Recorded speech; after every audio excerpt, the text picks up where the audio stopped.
What's that story you've never been able to tell? I ruined my sister's engagement party with one toast, and I'd do it again. My sister Jenna was always the golden child. Straight A's, perfect boyfriend, dream job at a marketing firm. So when she brought home this guy named Trevor for family dinner, everyone lost their minds over how amazing he was. Trevor was one of those guys who knew exactly what to say. He complimented my mom's lasagna recipe, asked my dad about his golf game, and even remembered my grandma's cat's name from one conversation. The whole family was eating it up, but something felt off, like when someone's trying too hard to sell you something.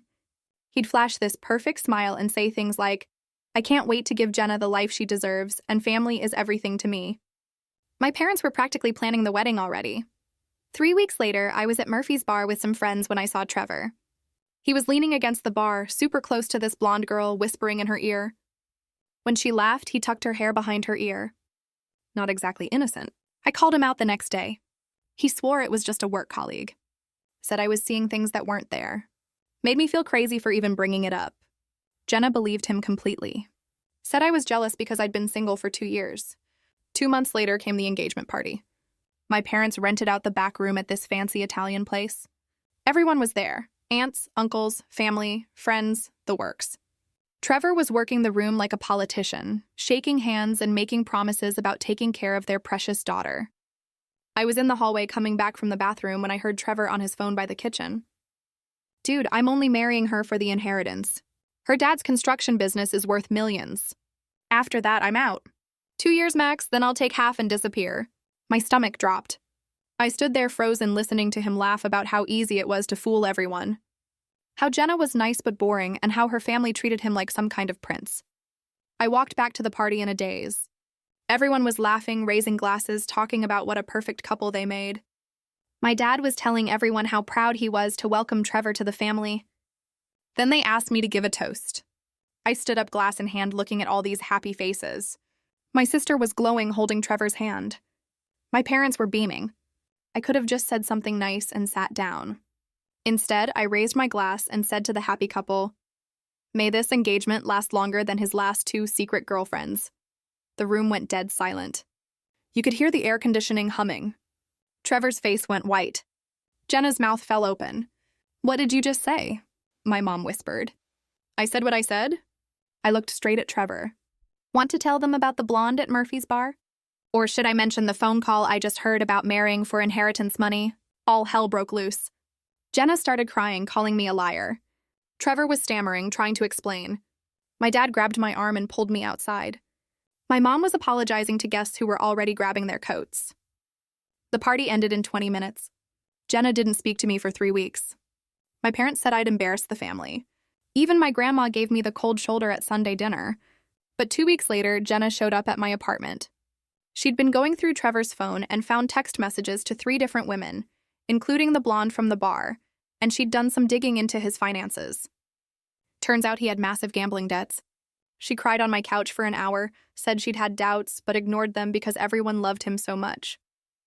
She broke off the engagement that weekend.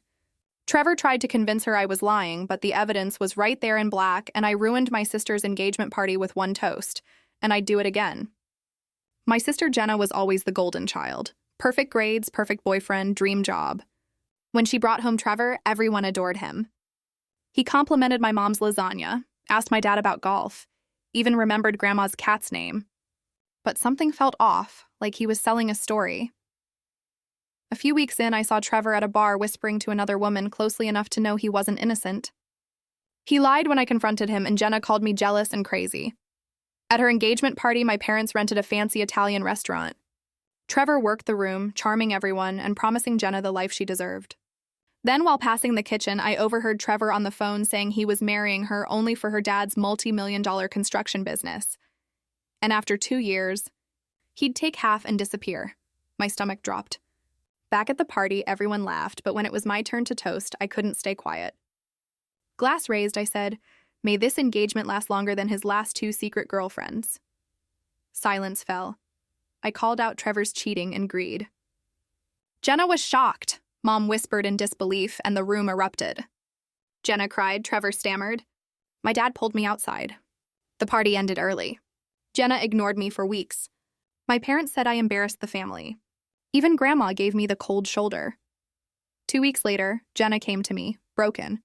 She'd found texts to 3 women and dug into his staggering gambling debts. She confessed doubts she'd ignored, fearing the backlash. She broke it off. Trevor tried to deny it, but the evidence was damning. Jenna thanked me for saving her from a lifetime of heartbreak. I may have ruined the party, but I saved my sister. Story. When I inherited my grandparents' $900,000 estate, I quietly moved it into a trust just in case. Last week, my brother showed up with Mom, grinning. We had the house signed into my name. You're out by Friday. I just smiled and said, "You really think I'd let that happen?"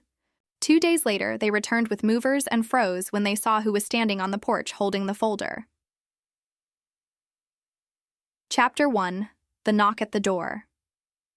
The day started like any other. The house still smelled faintly of the cedar polish my grandfather used religiously, and sunlight poured through the kitchen window, hitting the old oak table where he'd once read the morning paper. But that piece shattered with the sound of car doors slamming outside. I stepped to the window and watched as my brother Derek strutted up the driveway, flanked by Mom. Behind them, 2 movers lugged empty boxes, grinning like they'd already claimed the place. When I opened the door, Derek's smile was razor sharp. "Well, little brother," he said, waving a folder. "Hate to break it to you, but this place isn't yours anymore. Mom and I had the deed signed into my name." "You're out by Friday," Mom crossed her arms, smug. "You should have seen this coming. You never did anything for this family. Derek's the one who deserves it."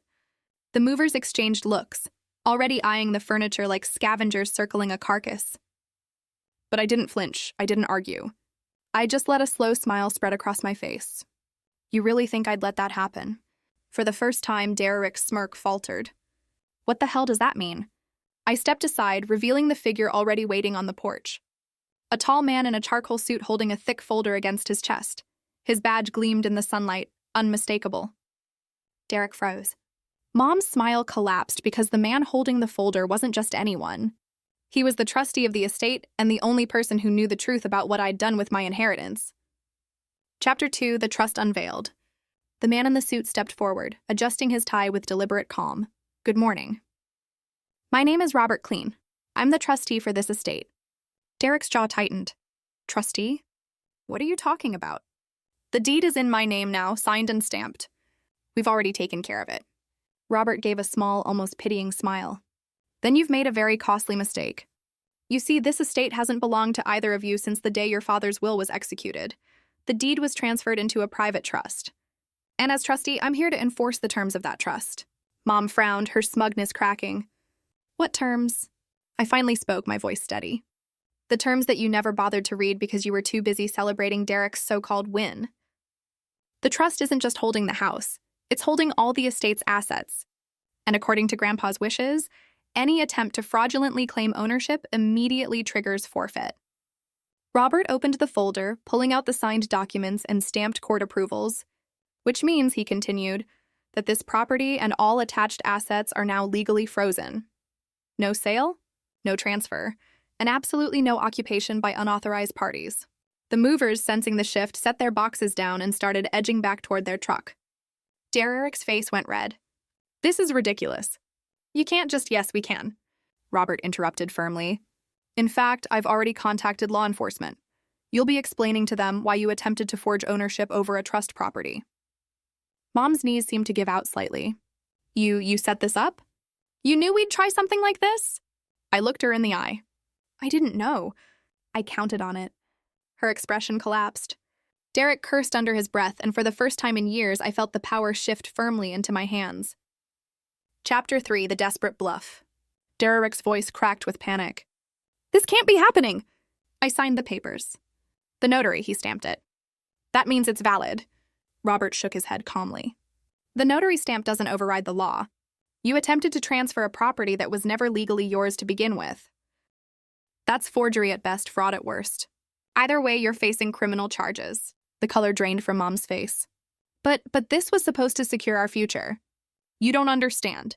We need this house." I finally let out a bitter laugh. "You needed me too, remember? But when I wanted your support, you and Derek mocked me, treated me like an outsider in my own family. You called me weak. You told me I'd never be smart enough to manage Grandpa's legacy." Mom's lips trembled, but she had no defense. Robert handed me the folder. Everything is in motion. By tomorrow, the sheriff will serve official notices. They'll have no access to this property or any asset tied to the trust. Derek stepped closer, his eyes blazing. You think this makes you the winner? This isn't over. I'll fight you in court. I'll drag this out until what? I cut in sharply. Until you bankrupt yourself with legal fees. Until the press finds out you tried to con your own family out of a fortune? Go ahead, fight. I already have the law and the truth on my side. He froze. For the first time I saw it. The realization that his bluff had failed, that he was out of moves.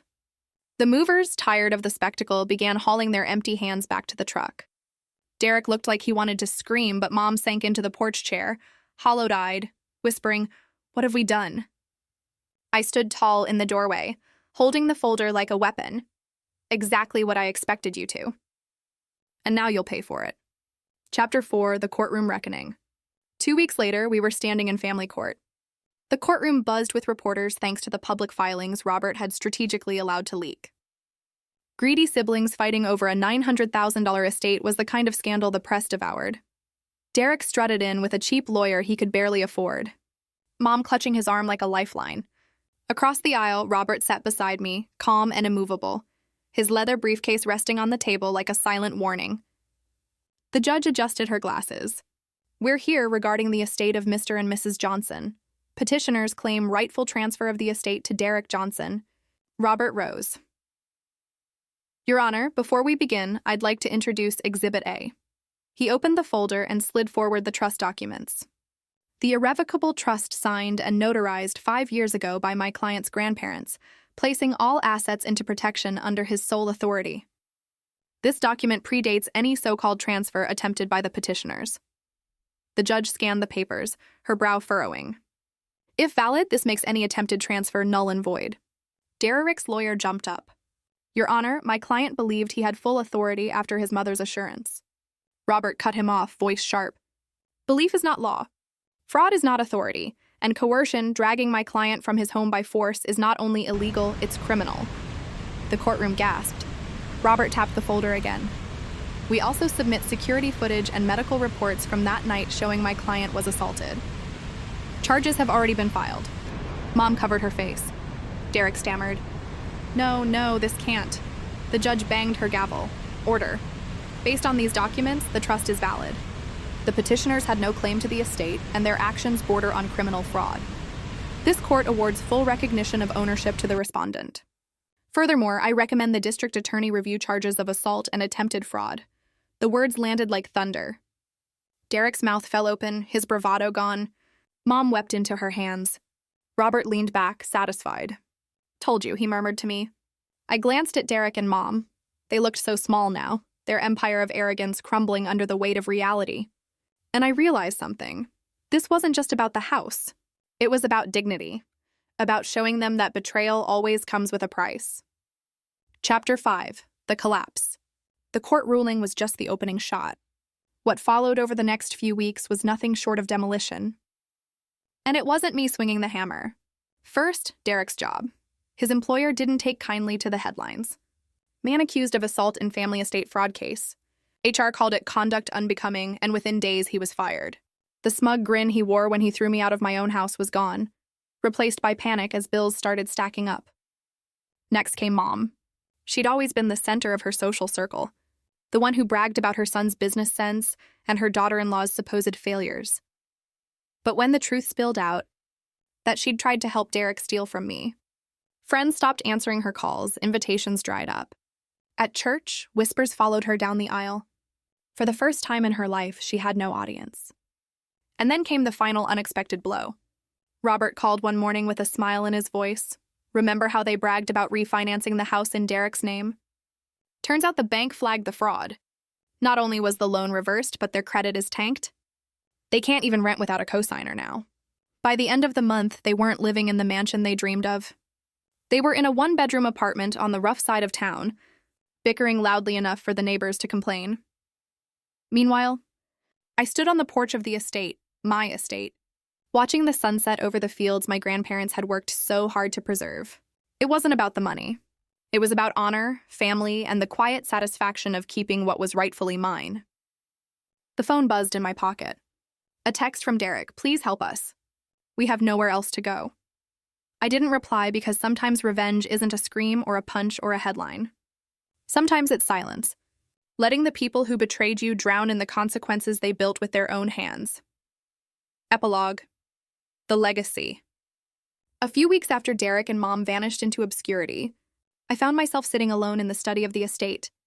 The same oak desk where Grandpa used to pore over ledgers now held the trust papers, documents that had saved everything. I reached into the bottom drawer and pulled out a small faded notebook. Grandpa's handwriting covered the pages in his careful scroll. On the first page, he had written, "This land doesn't belong to one person. It belongs to every sacrifice our family made to keep it alive. Protect it, even from your own blood, if you must." For years, I never understood why he'd worded it that way. Now it made perfect sense. He'd seen what greed could do, and he'd trusted me to hold the line when the day came. Out on the porch, my daughter ran across the grass with the dog, her laughter carrying through the air. Watching her, I realized revenge hadn't just been about punishing Derek or shutting out Mom. It was about making sure that when my daughter grew up, she'd inherit not bitterness, but strength. That night, I poured a glass of whiskey, lifted it toward the stars, and whispered, "It's safe, Grandpa. They'll never touch it again." And in the silence that followed, I could almost swear I heard him laughing. The deep, proud laugh of a man whose legacy had survived betrayal. Was this revenge perfectly justified? Or should the storm have raged harder? Drop your verdict below. I read every single one. Hit like if you crave justice and share this story with someone who needs its fire.